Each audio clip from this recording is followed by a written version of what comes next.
Акварель и азиатская живопись. Смешанная техника. Рисуем цветок камелии. На Джеджу-айленде в Корее есть очень красивое место – сад, где цветут камелии.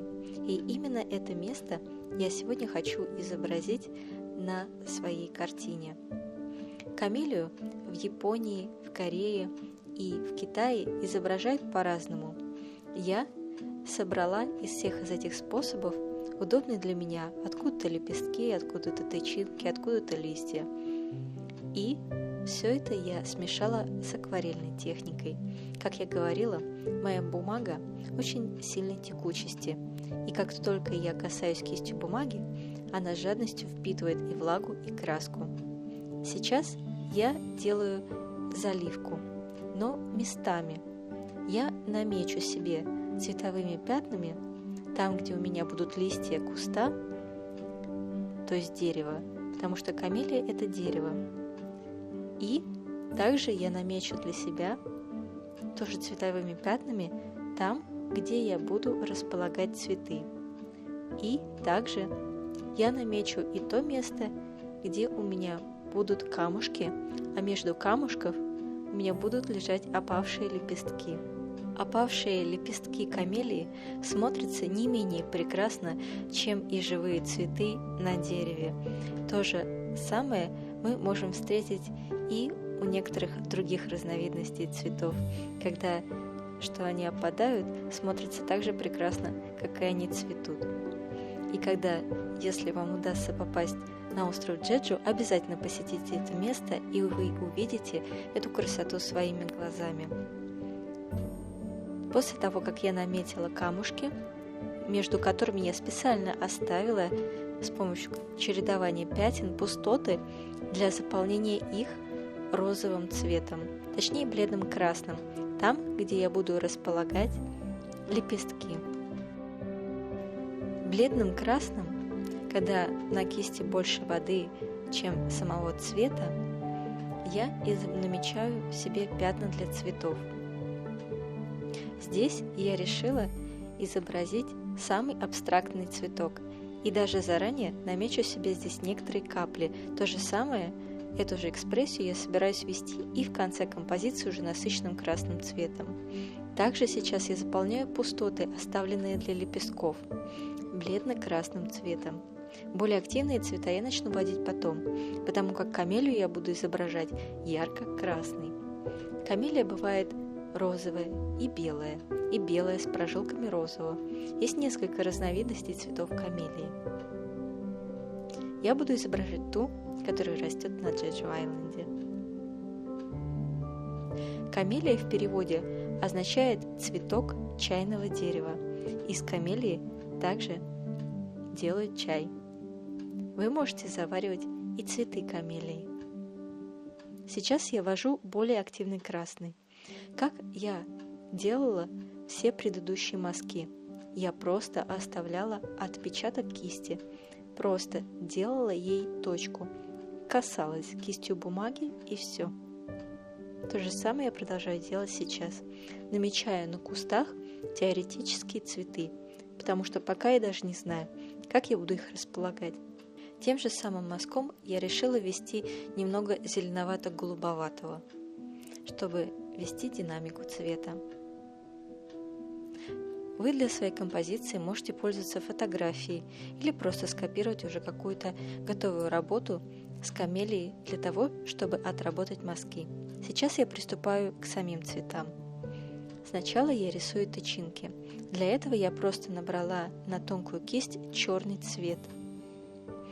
И, наметив боковые стороны, начинаю в нескольких местах прорисовывать линии, обозначая пространство тычинок, а потом, поставив первый ряд точек и второй ряд точек на заднем плане. Цветы камелии мы можем видеть в разных ракурсах. Я набрала ярко-красный цвет на кисть, как я прорисовываю лепестки. Либо я ставлю кисточку боком и провожу на переднем плане линию, касаясь кисточкой от кончика до середины, не прижимая пяточку. Или же я ставлю кисть боком, прижимаю ее целиком и просто протаскиваю эту точку сверху вниз. Или то же самое я делаю справа налево и слева направо вовнутрь, делая так задние лепестки. Мы можем видеть цветок боком. Тогда я просто ставлю точку и веду ее вверх и в конце прижимаю кисть пяточкой. Так я делаю передние лепестки, задние прорисовываю просто точками. Так я нарисовала 2 предыдущих цветка. Сейчас этот цветок я буду рисовать так, как будто мы видим его прямо в лоб. Наметив тычинки, я опять беру кисть и просто сначала прижав кисть самым кончиком, я веду ее в сторону и ставлю на пяточку. Здесь я просто поставила отпечаток. Здесь отпечаток и немного провела вправо и влево. А эти лепестки точно так же, как я делала на первом цветке задние лепестки. Ставила кисть и тащила ее справа налево и слева направо вовнутрь, соединяя их вместе и получая полный лепесток. Следующие цветы камелии, которые я тоже буду ярко прорисовывать и четко, я буду рисовать теми же самыми мазками, которыми я рисовала 3 цветка до этого.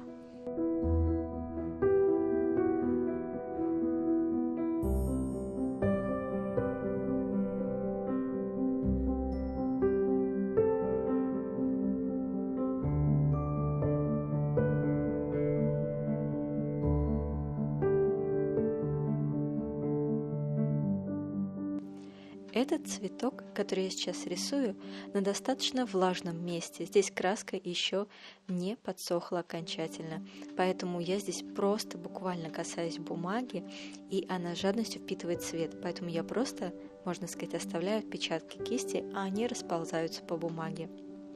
Также я начинаю прорисовывать такие абстрактные цветы, которые как бы на заднем плане. Я беру менее активный красный, более разбавляя его водой, и просто ставлю отпечатки, либо немного растягивая их в стороны, чтобы это пятно слегка напоминало лепесток. Как я располагаю цветы? Просто, чтобы это смотрелось органично, приятно глазу, гармонично, заполняя особенно пустоты. Глаз человека настроен на гармонию, поэтому ваш глаз сам выявит те места, которые нужно заполнить. Также и вверху, там, где я наметила розовые пятна, я отмечу несколько цветов, а где-то просто пятнышки. Оставляю отпечатки кисти, как и прежде.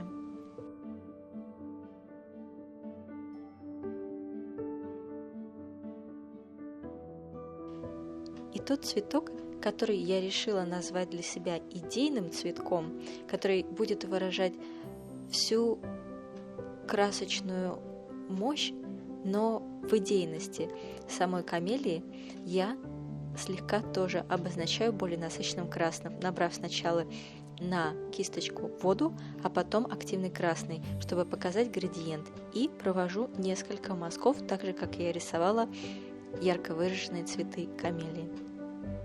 И там, где лепестки, несколько пятен я поставлю более активным красным цветом. Просто точки. И перехожу к листьям. Как я рисую листья? Я беру активный зеленый и сначала, прижимая кисть самым тончиком, я веду ее, загибая, кисть ставлю кончиком и двигаю, загибая либо вправо, либо влево, в зависимости от того, с какой стороны я начинаю, и постепенно начинаю прижимать кисть. И в конце полностью ее прижимая, оставляю отпечаток, а потом с другой стороны подвожу к ней такую же линию. Просто зеркально. Можно начинать от начала листа в конец, а можно с конца листа в начало. Как удобно, в зависимости от вашего расположения.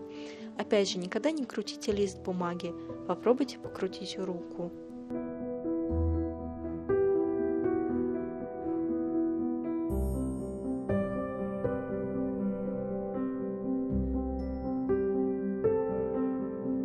не буду прорисовывать листья везде активным зеленым. Наверху я взяла уже менее активный зеленый и обозначу лишь несколько листьев для яркого их выражения. Потом я беру зеленый другого оттенка и здесь уже просто ставлю цветовые пятна. По тому же принципу, как я рисовала и активные зеленые листья. Где-то я просто ставлю точки и отпечатки зеленоватого цвета. У камелии очень необычные красивые листья. Они достаточно твердые и имеют твердую форму. Прожилки у них не видно, как у других листьев. Они, можно сказать, просто обозначены выпуклостью, а не линиями, полосочками.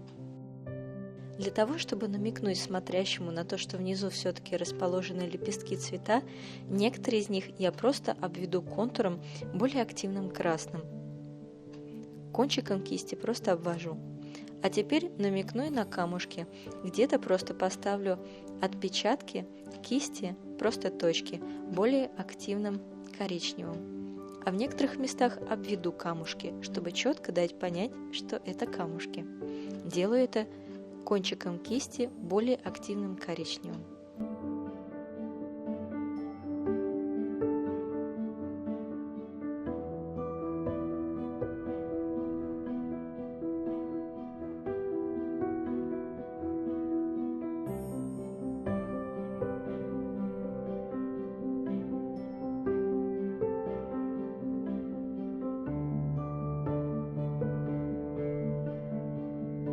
Теперь, когда цветы немного подсохли, я кончиком кисти, набрав на нее яркий желтый, просто поставлю точки на кончиках тычинок.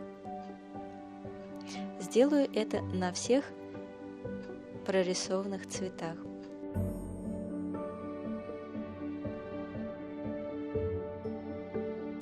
И на тех цветах, которые я просто обозначила как цветовые пятна, я тоже в серединку введу несколько точек желтого. Поскольку там достаточно влажно, они расплывутся в середине и просто дадут блеклую желтую серединку. Даже в мой самый идейный цветок я тоже введу желтые точки. А теперь начинаю обрисовывать листья. Чтобы показать эту красивую, можно сказать, для моего глаза даже уникальную форму листьев камелии, я наберу темно-зеленые, смешанные с черным, и кончиком кисти просто буду обводить их и в середине проводить одну линию прожилки. Она одна, единственная, на листах камелии ярко выражена. Так я поступлю со всеми активно мною прорисованными листьями.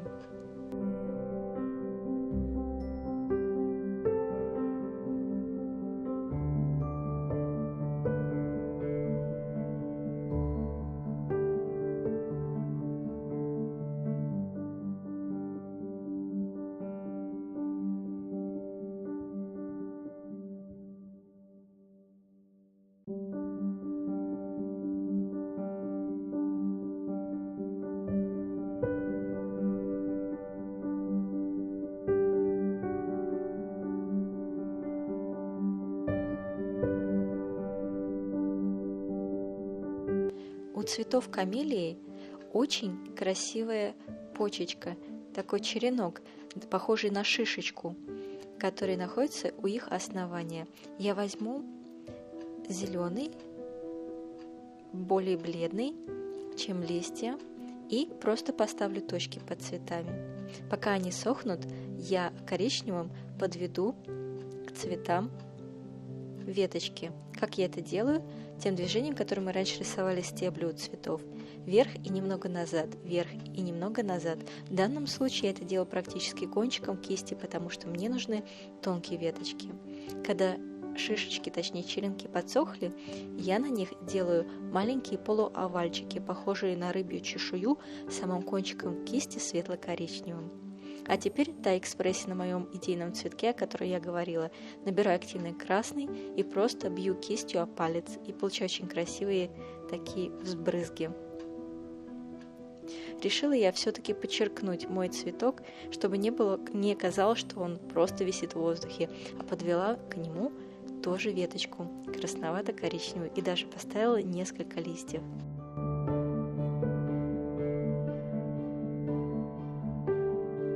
Композиция закончена. Благодарю вас за просмотр.